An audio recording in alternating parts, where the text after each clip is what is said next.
Halo semuanya. Perkenalkan, nama saya Dika Izadi Ramadan. Saya Maura Syalamita Ismanto. Saya Frian Karol Sumermata. Saya Indah Sata Fikri.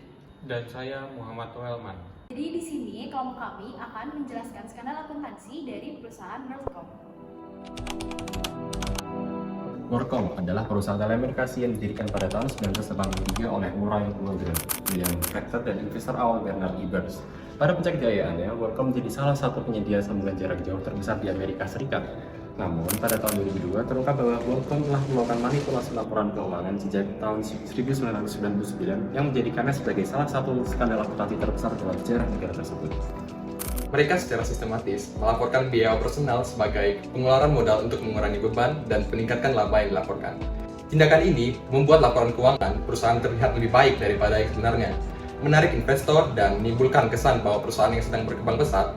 Namun, di balik angka-angka yang mengesankan itu, terungkap bahwa WorldCom telah melakukan penggelembungan, pendapatan, dan penyembunyian hutang senilai 11 miliar dolar. Praktik-praktik curang semacam ini menciptakan ilusi kestabilan finansial perusahaan. Sementara sebenarnya menyebabkan kerugian besar bagi para pemegang saham dan menggoyahkan kepercayaan publik terhadap pasar keuangan. Skandal WorldCom menciptakan gelombang efek merusak, termasuk kebangkrutan perusahaan dan lebih dari 20.000 karyawan yang kehilangan pekerjaan. Hal tersebut juga menimbulkan hilangnya kepercayaan publik terhadap laporan keuangan serta memunculkan keraguan tentang integritas industri secara keseluruhan.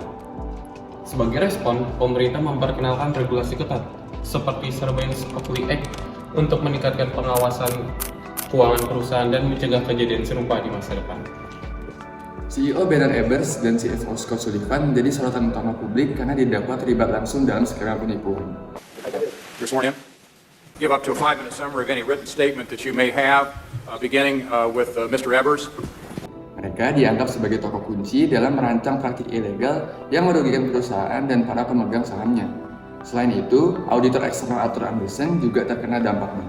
Dituduh lalai dalam mengawasi laporan keuangan WorldCom. Ini menyoroti pentingnya peran auditor dalam memastikan kejujuran dan transparansi dalam laporan keuangan. Skandal WorldCom menyisakan serangkaian pembelajaran penting bagi dunia bisnis dan keuangan. Pertama, pentingnya pengendalian internal yang kuat, tata kelola perusahaan yang baik, dan audit yang ketat untuk mencegah penyalahgunaan keuangan. Kedua, keterbukaan dan transparansi dalam pelaporan keuangan sangatlah diperlukan karena merupakan dasar kepercayaan publik. Terakhir, skandal ini menegaskan pentingnya integritas dan kepatuhan dalam praktik bisnis, serta dampak serius dari resiko pelanggaran etika dan hukum di bidang akuntansi.